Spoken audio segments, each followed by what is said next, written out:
Come on, Ethan, at least pretend you're enjoying yourself. Daniel laughed, raising his glass toward me.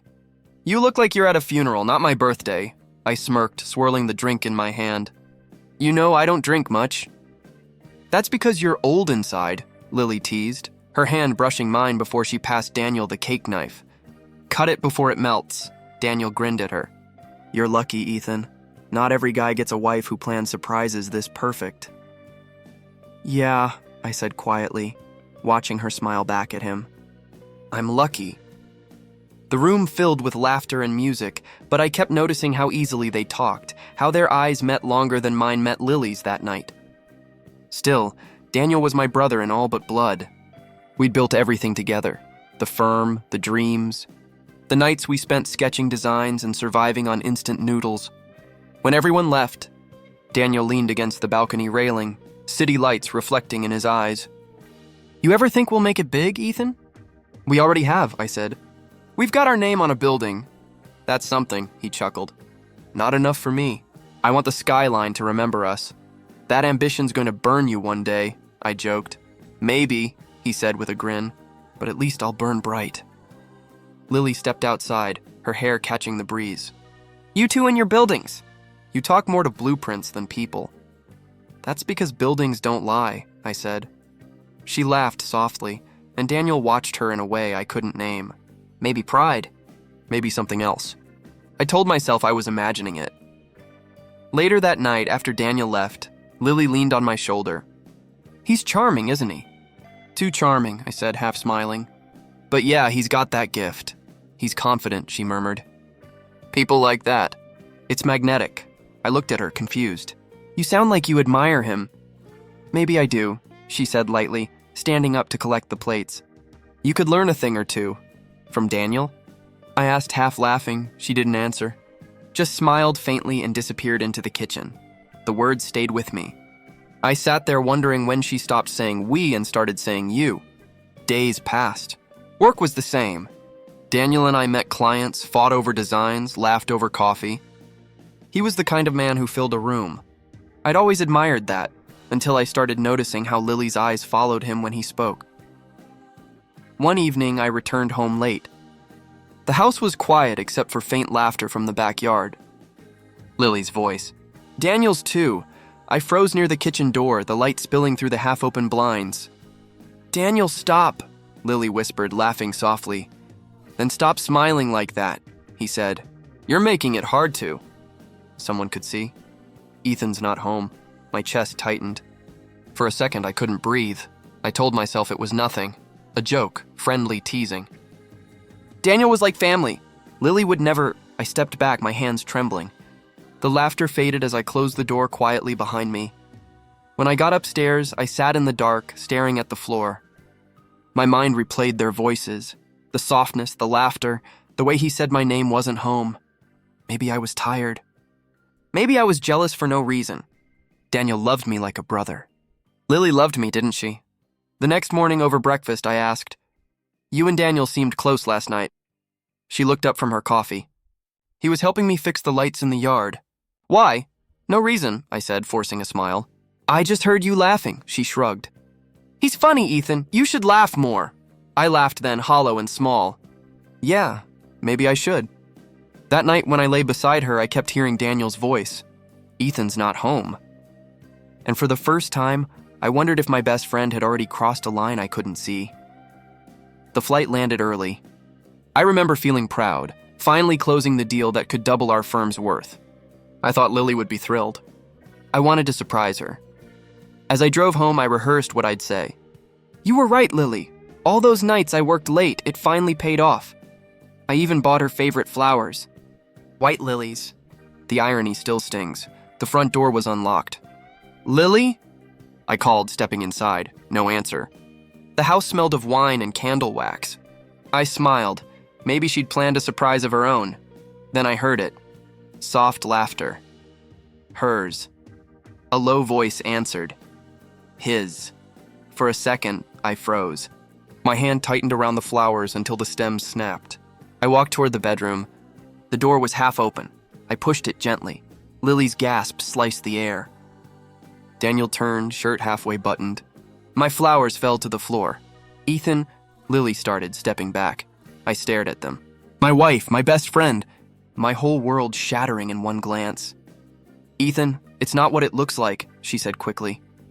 Then tell me what it is, I whispered. Daniel's voice cracked. It was a mistake. We didn't mean? I laughed, but it came out broken. You didn't mean to touch my wife? You didn't mean to betray me? Lily tried to grab my arm. Please listen.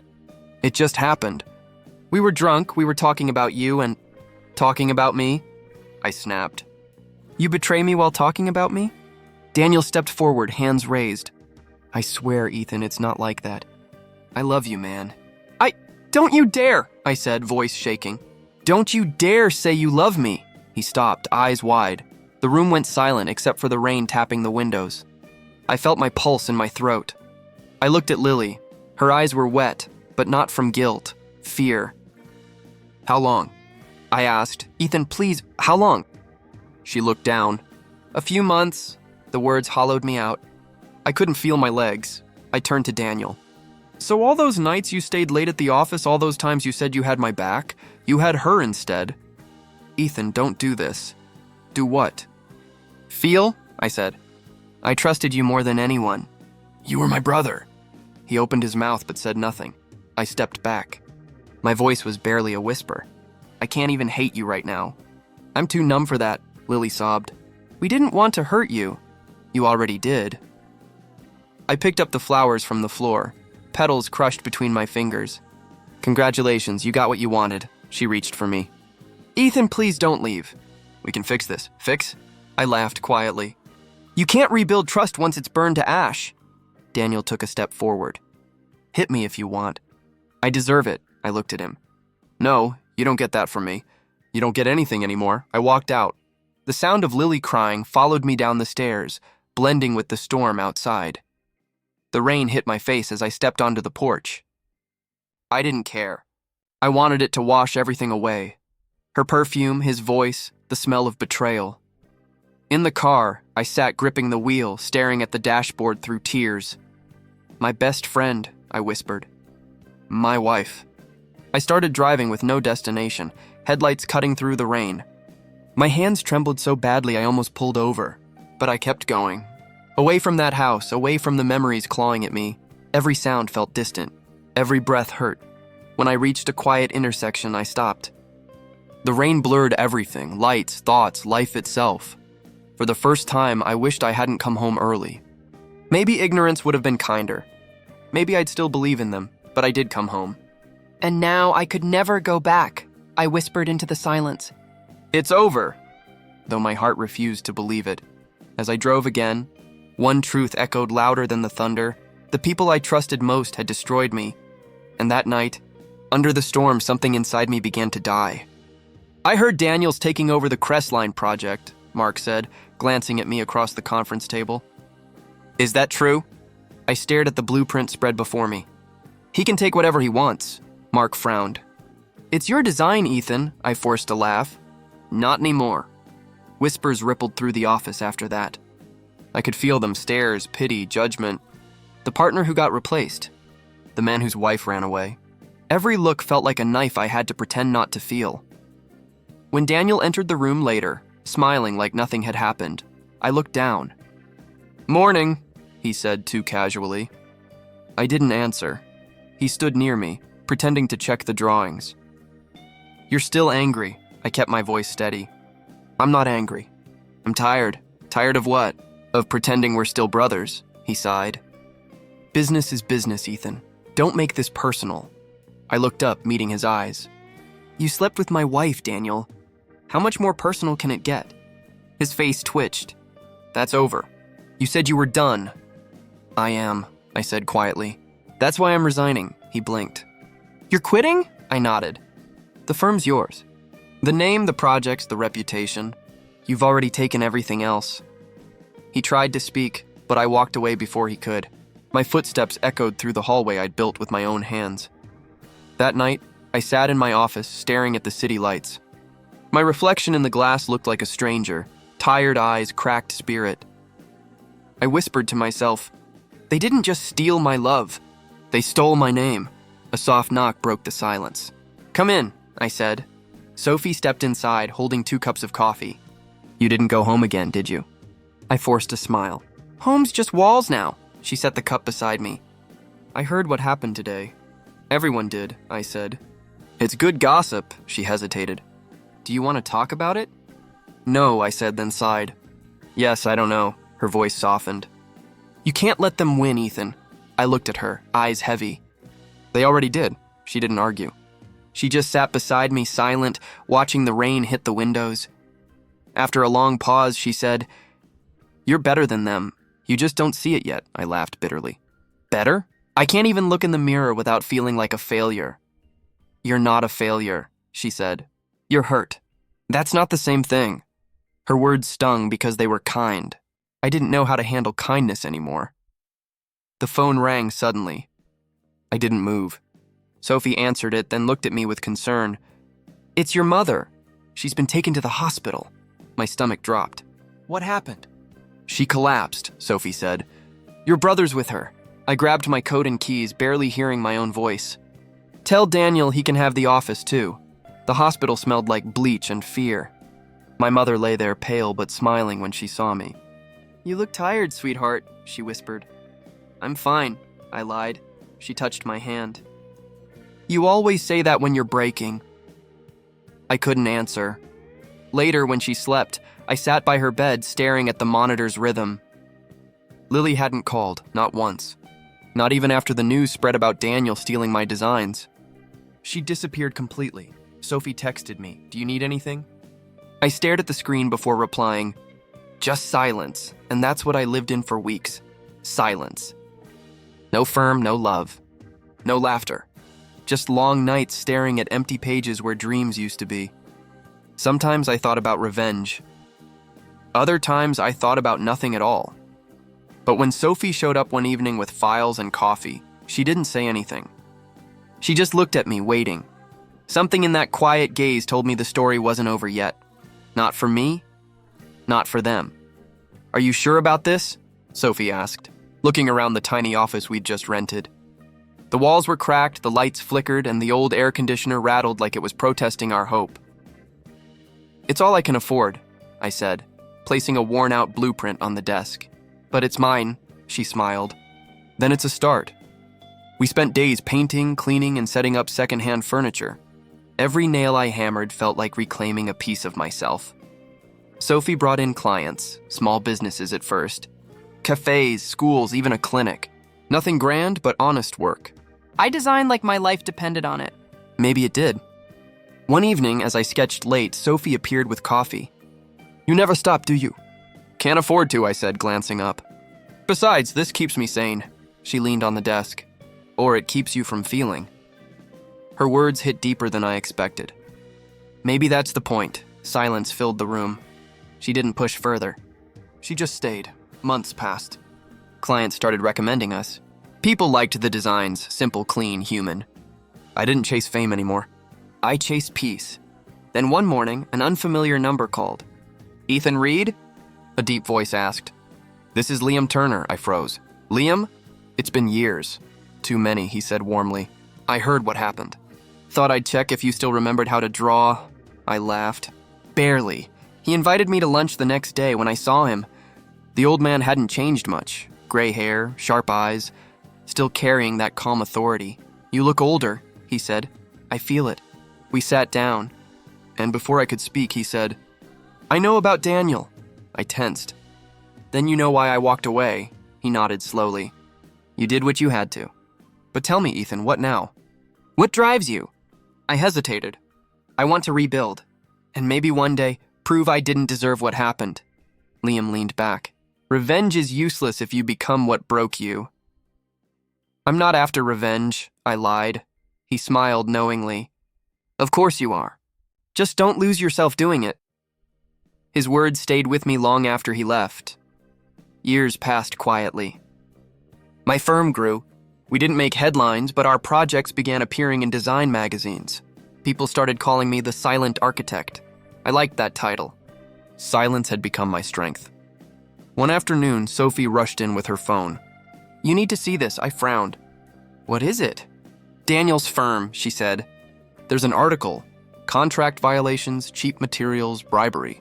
It's all over the news. I took the phone. Daniel's picture flashed on the screen, smiling like always. The headline read, "Prominent architect faces legal trouble for fraudulent practices." I didn't smile. I just whispered, "It begins." Sophie looked at me carefully. "Does this make you happy?" "I don't know," I said honestly. "Maybe it just makes things even," she sighed. "You deserve more than revenge, Ethan." "Maybe," I said. "But this feels like balance," she didn't argue. She just placed her hand on mine, steady and warm. "You've come far," she said softly. I looked at her. "You kept me from falling apart." Her lips curved into a faint smile. "Someone had to remind you you're still human." That night, I stood by the window of my small but thriving firm. The city lights shimmered, reflecting in the glass. I thought of Daniel, of Lily, of everything that had been taken, but for the first time, I didn't feel broken. I felt ready, because rebuilding wasn't just about buildings. It was about me, and I was almost whole again. The call came late in the afternoon. "Ethan Reed?" the voice said smoothly. "Marcus Cole. I believe we have mutual enemies." I paused. "That's one way to start a conversation," he chuckled. "Meet me tomorrow. Grandview Hotel, known. I'll explain everything." When I arrived, Marcus was already waiting, sipping espresso like a man who owned the room. He wore confidence like a weapon. "I've followed your work," he said, shaking my hand. Clean, precise. "A man who values structure." "I try," I replied. "Though structure's not something I've had much of lately." He smiled.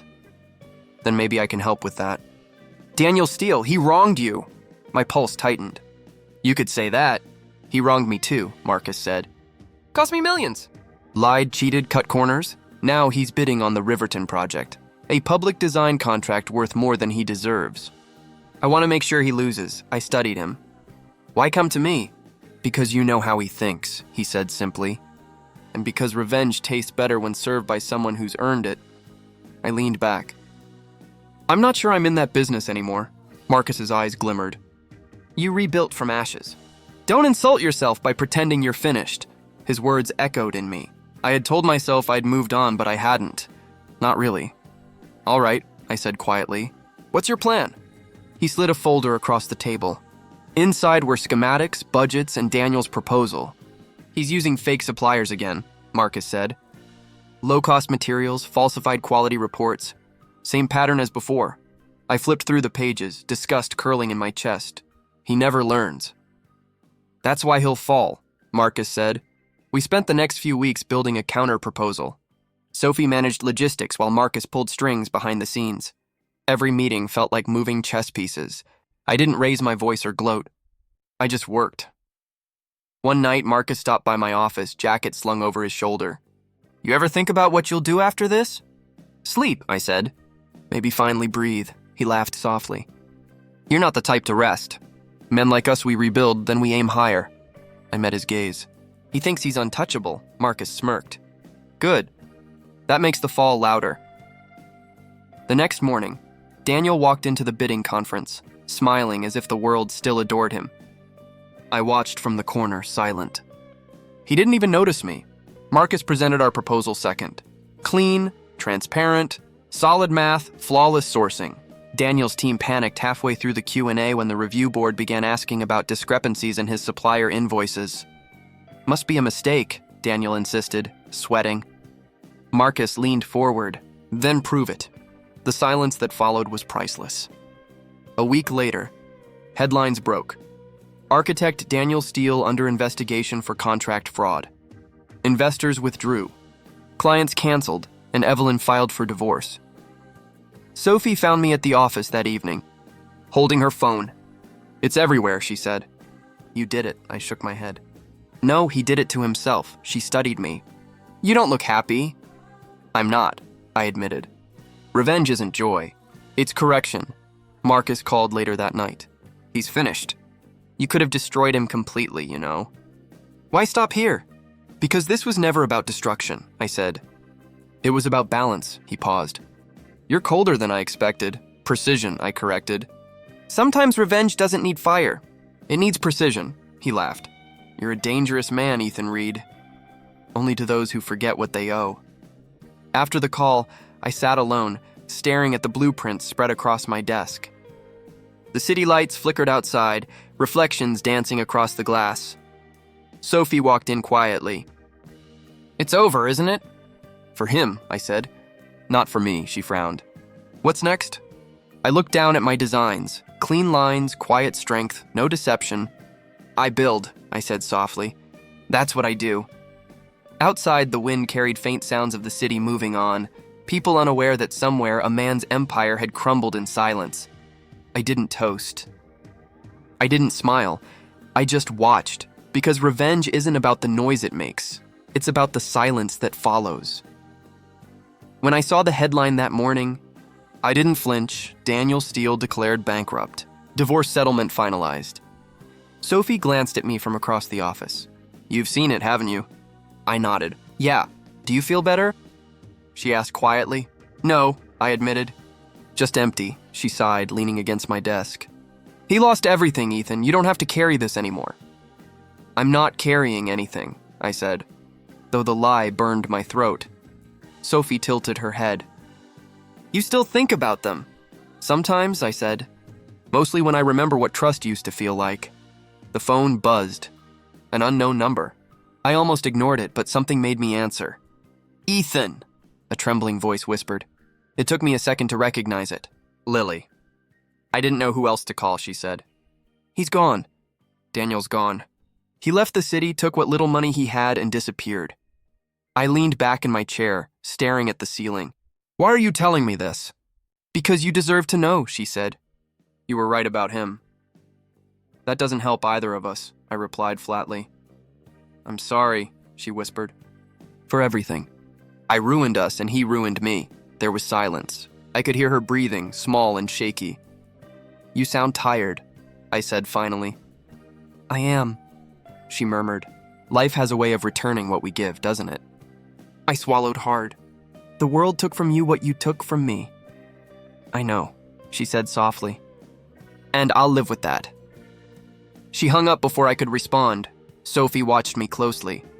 "Was that her?" "Yeah. And?" "She's alone, struggling, just like I was." Sophie crossed her arms. "And that makes you happy?" "No," I said. "Just balanced," she frowned. "That's not balance, Ethan.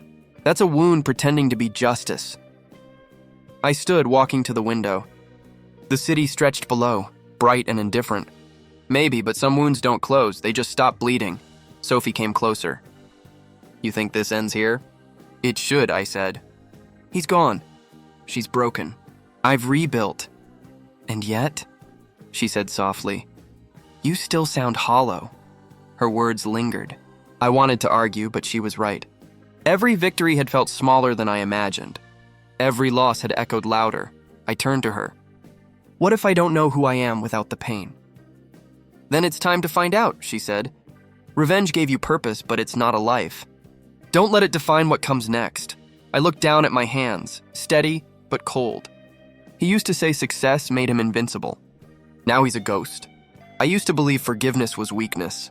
Now I'm not sure, Sophie smiled faintly. Maybe forgiveness isn't for them. Maybe it's for you. Outside, clouds gathered over the skyline, a soft gray blur that felt strangely peaceful. "I spent years waiting for karma," I said. "Turns out it doesn't roar, it whispers." "And what does it whisper now?" she asked. "That it's done." Sophie nodded slowly. "Then let it be." For a long moment, neither of us spoke. The rain began to fall, gentle against the glass. I closed my eyes and breathed. Daniel's empire had collapsed. Lily had vanished into her own regrets. The balance had returned, cold and clean, but inside I only felt silence. The kind that doesn't heal, just reminds you of what's gone. I was reviewing blueprints when Sophie's voice came through the intercom, hesitant. "Ethan, someone's here to see you." "Who?"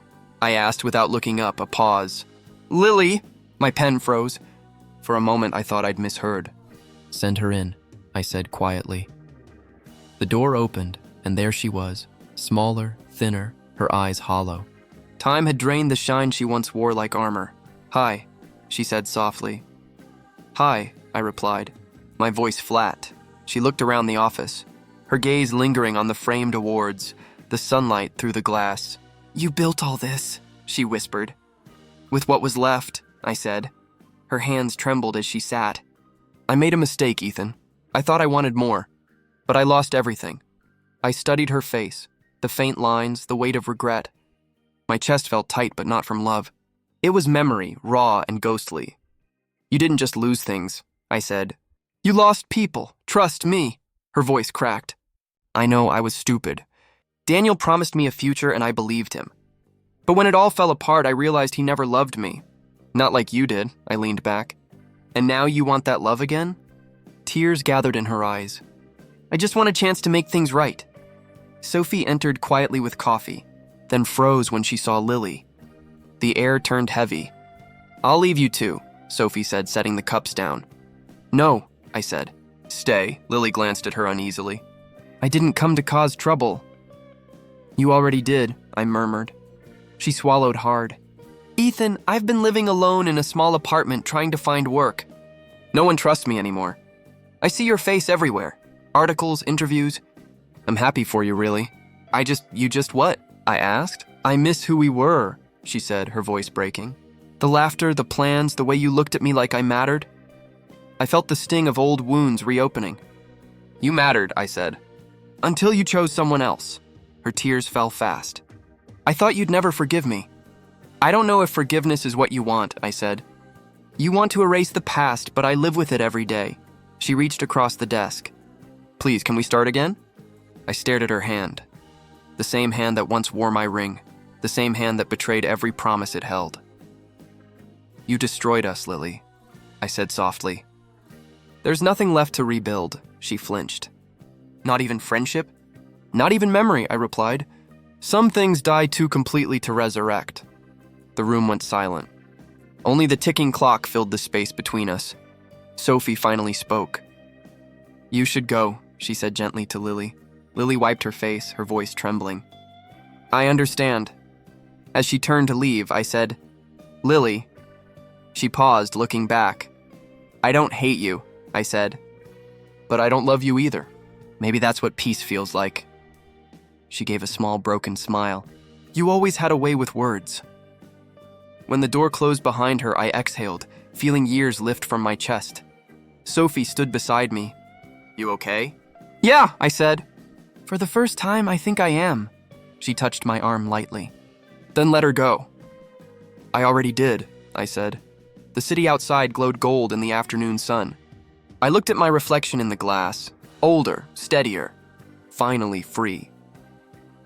The past had come back to beg for life. I had chosen to let it rest in peace.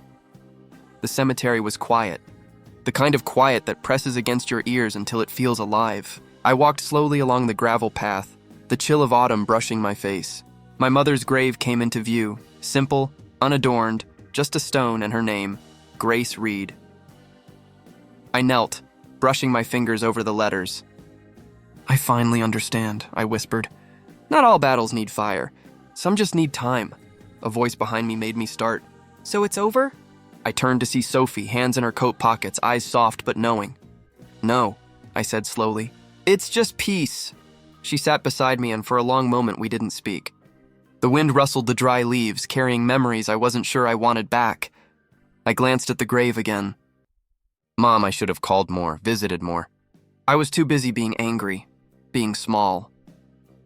Sophie's hand touched mine. You did what you could then. You grew later. I let out a breath I hadn't realized I'd been holding. Daniel's gone, his empire crumbled. Evelyn left him, and the world finally sees what kind of man he is. And Lily, she asked gently. I looked down at my hands. She disappeared.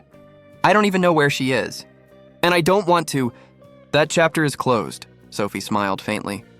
You've done it, Ethan. You survived. I did more than survive, I said. I rebuilt myself. I'm not defined by them anymore. The sun shifted behind a cloud, scattering light across the headstones. I felt something I hadn't felt in years. Not bitterness, not pain, not rage. Only calm. I thought I'd never feel calm again, I admitted. I thought I'd carry the fire forever. But you don't, Sophie said. You carry lessons. That's stronger than fire, I nodded. I thought revenge would make me whole. It didn't. It just let me see who I could become if I let go of the hate. Sophie leaned back, her eyes following the horizon. And now? Now, I said softly, I live for myself. I design for myself. I laugh for myself. Not for anyone who left me broken. A quiet smile tugged at her lips. You've earned that. I closed my eyes, feeling the weight of the years fall away. Every betrayal, every loss, every sleepless night, it had shaped me, yes, but it hadn't destroyed me. I whispered to my mother's grave, "Thank you for giving me roots." Even when I felt lost, I knew I could grow again. Sophie stood. "Shall we go?" I nodded, standing slowly. The wind caught my coat, and for a second I felt like I was lighter than I had been in a decade. "Some wounds don't fade," I said quietly, "but they teach you how to live again." Sophie looked at me, her eyes full of understanding. Exactly. I took one last look at the grave, letting my fingers brush the stone lightly. "Goodbye, Mom. I'm ready now." As we walked away together, I didn't glance back. The past was behind me. My heart no longer a battlefield, only a quiet space for what mattered, life, purpose, and the small moments that made it worth living. The city waited beyond the hills, bright and indifferent, but I stepped into it differently now. Steady, calm and free. Some storms pass, some silence remains, and I had finally found mine.